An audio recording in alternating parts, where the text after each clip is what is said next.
चलो दोस्तों, HDFC bank के बारे में बात करेंगे। क्या लेटेस्ट यहां पर हो रहा है उसके बारे में डिटेल एनालिसिस इस वीडियो में हम करने वाले हैं। तो देखिए, सबसे पहले एचडीएफसी बैंक ने एक एनालिस्ट मीट बुलाई थी कुछ दिनों पहले ही, और यहां पर जो मर्ज्ड एंटिटी है, क्योंकि देखिए अभी तक जो Q1 के रिजल्ट्स आए थे, एचडीएफसी बैंक के रिजल्ट्स आए थे, ठीक है।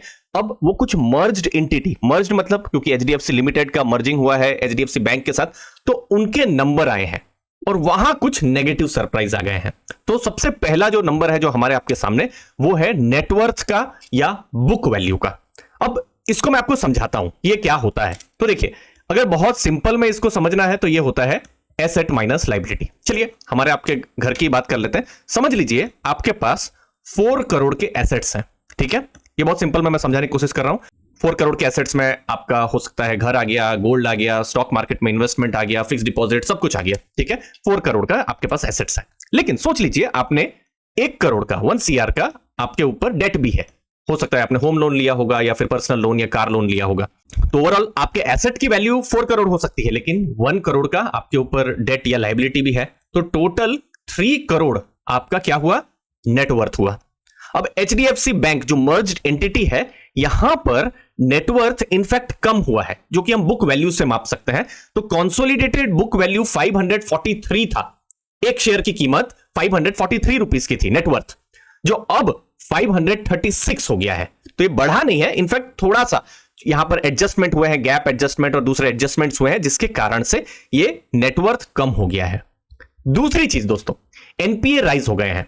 अब किसी भी बैंक के लिए एनपीए बढ़ना अच्छी बात नहीं है। ये मतलब नॉन परफॉर्मिंग एसेट्स, मतलब वो पैसा जिनके आने की संभावना बहुत कम है। अब एचडीएफसी लिमिटेड की जो बुक थी, वहां पर जो नॉन इंडिविजुअल पोर्टफोलियो था, वहां पर थोड़ा ज्यादा एनपीए था, जिसका इंपैक्ट यहां पर मर्ज्ड बुक में पड़ा हुआ है। तो आप देख सकते हैं ग्रॉस एनपीए सिर्फ एचडीएफसी बैंक की बात करेंगे तो 1.2% था, वो मर्ज्ड बुक में आ गया है 1.4%। नेट एनपीए 0.3% से 0.4% यहां पर हुआ है। तो थोड़ा सा इंक्रीज हमको एनपीए में देखने को मिला है।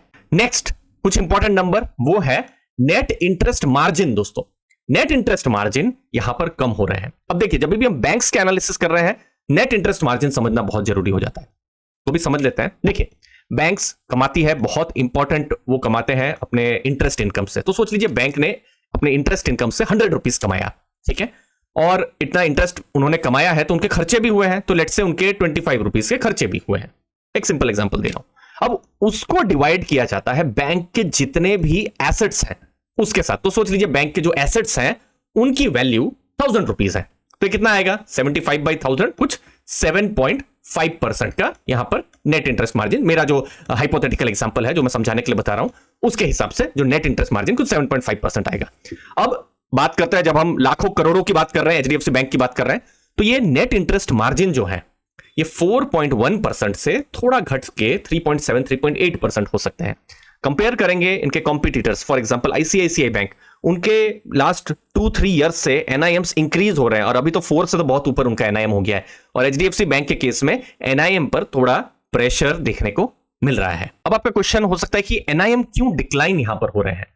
देखिए, मर्जर से पहले बहुत ज्यादा लिक्विडिटी या जो डिपॉजिट्स हैं वहां पर बहुत ज्यादा फोकस हुआ था। तो बहुत एडिशनल जब लिक्विडिटी आ गई है, तो एनआईएम का जो फॉर्मूला था, जहां पर वो इंटरेस्ट इनकम की जब हम बात कर रहे थे, तो बहुत ज्यादा इंटरेस्ट इनकम वो नहीं कर पा रहे हैं। बहुत सारा ऐसा भी पैसा उनके पास लिक्विडिटी बहुत है लोन देने के लिए, लेकिन वो लो यील्डिंग, थोड़ा सा कम उसमें इंटरेस्ट वो जनरेट कर पा रहे हैं। तो बहुत सारी एडिशनल लिक्विडिटी है या पैसा है उनके पास, लेकिन वो उतना जो है इंटरेस्ट जनरेट नहीं कर पा रहे हैं। तो एडिशनल लिक्विडिटी के कारण में ज्यादा पैसा यहां पर आया है, सिस्टम में आया है, उसकी वजह से एनआईएम कुछ डिक्लाइन कर सकते हैं।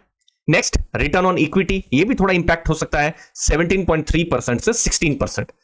इसका मतलब भी क्या है कि देखिए, जो भी इक्विटी वैल्यू है, शेयर होल्डर्स ने जो पैसा लगाया है, आप ऐसा मान सकते हैं, उस पर कंपनी या इस केस में बैंक कितना कमा के दे रही है। तो ये 17.3% के हिसाब से था, तो वो अभी 17.3% से 16% हो जाएगा। तो ये भी एक थोड़ा सा माइनर यहां पर नेगेटिव जैसा यहां पर हो रहा है। तो ओवरऑल जो मर्जिंग के बाद जो मर्ज नंबर आए हैं, और एक्चुअली में एक तरीके से अच्छा ये भी हो गया है कि एटलीस्ट अब क्लैरिटी आ गई है, और जितना उम्मीद किया जा रहा था शायद उतना अच्छे यहां पर बुक्स आई नहीं है। तो लेकिन फिर भी देखिए, यहां पर एनपीए उतना ज्यादा नहीं बढ़े हैं। देखिए 0.4% एनपीए बहुत सारी बैंक्स के लिए अभी भी सपना है। 1.4% ग्रॉस एनपीए बहुत सारी दूसरी in fact private banks, PSU banks के लिए अभी भी सपना है। यहां अगर एचडीएफसी को एचडीएफसी के साथ कंपेयर कर रहे हैं तो वहां पर कुछ नेगेटिव सरप्राइज आ रहे हैं, तो वो हमको ध्यान में देना है। तो आने वाला एटलीस्ट 2 क्वार्टर 3 क्वार्टर मतलब 6 महीना 9 महीना, ये जो नंबर्स हैं, क्योंकि अभी मर्ज एंटिटी के नए नंबर्स आए हैं, तो ये जो नंबर्स है थोड़ा सा अभी स्टेबिलाईज होंगे और हमको आने वाले टाइम में और ज्यादा क्लैरिटी आएगी। क्या बिजनेस में इंपैक्ट हुआ है? बिजनेस में दोस्तों यहां पर इंपैक्ट नहीं हुआ है। अगर आप लॉन्ग टर्म में भी देखेंगे, उनका लोन ग्रोथ मजबूत रहा है, उनका डिपॉजिट ग्रोथ मजबूत रहा है। मैं एक रैंडम लेता हूं, जैसे 2016 में देखिए 27% उनका एडवांस ग्रोथ लोन ग्रोथ रहा है, 21% उनका डिपॉजिट ग्रोथ रहा है। अभी आप देखेंगे डिपॉजिट ग्रोथ 19% है, लिक्विडिटी बहुत आई है सिस्टम में, 16% उनका लोन ग्रोथ रहा है। तो ग्रोथ तो वो पहले भी कर रहे थे, अभी भी कर रहे हैं। अभी इनफैक्ट बड़ी बुक साइज है, लेकिन लोन ग्रोथ उनका अभी भी मजबूत हो रहा है।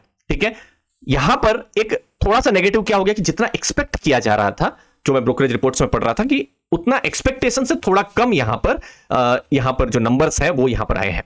तो क्वार्टर 2 क्वार्टर 3 में स्टेबिलाईजेशन यहां पर होगा, यही यहां पर उम्मीद है। अब देखिए, कोई बड़ा शॉक नहीं हुआ है कि एक बड़ा कॉर्पोरेट एनपीए हो गया है, या फिर डिपॉजिट ग्रोथ अचानक से 5% हो गया है, या लोन ग्रोथ अचानक से कम हो गया है। नो, ऐसा शॉक नहीं हुआ है। यहां पर जितना नंबर से उसका 1-2% ही हमको यहां पर गिरता हुआ नजर में आया है। और आने वाले जो क्वार्टर से क्वार्टर 2 क्वार्टर 3 में देखना रहेगा कि ये जो अपने पुराने नंबर्स हैं उसके आसपास एचडीएफसी बैंक आ पा रही है या नहीं आ पा रही है। आपके कीमती विचार व्यूज मुझे जरूर बताइएगा कमेंट सेक्शन में। जो उम्मीद है आपको वैल्यू मिली होगी।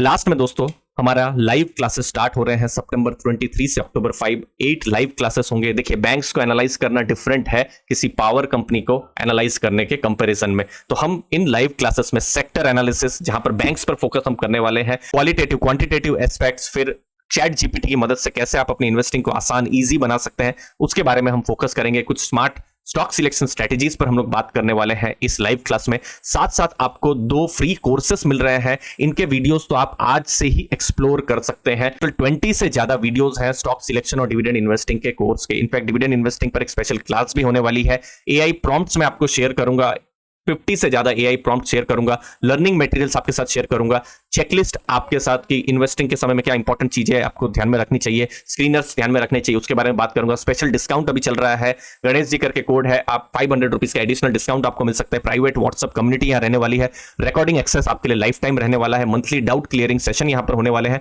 आपको अर्ली फाइनेंशियल आजादी के ऐप को डाउनलोड करना है, और अगर आपके पास एप्पल या iOS है तो LGIGZ करके यहाँ पर कोड रहने वाला है। डिस्क्रिप्शन में मैंने लिंक को दिया हुआ है।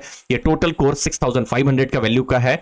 आप इसको एक बड़े डिस्काउंट सिर्फ 2450 रुपीज में ही अवेल कर सकते हैं। कोड है गणेश जी करके, उसको जरूर आप इंटर करिएगा ताकि आपको एडिशनल डिस्काउंट भी मिल सके। हमारा ऐप की जो लिंक है मैंने डिस्क्रिप्शन बॉक्स में दी हुई है। मिलते हैं 23 सितंबर। थैंक यू दोस्तों।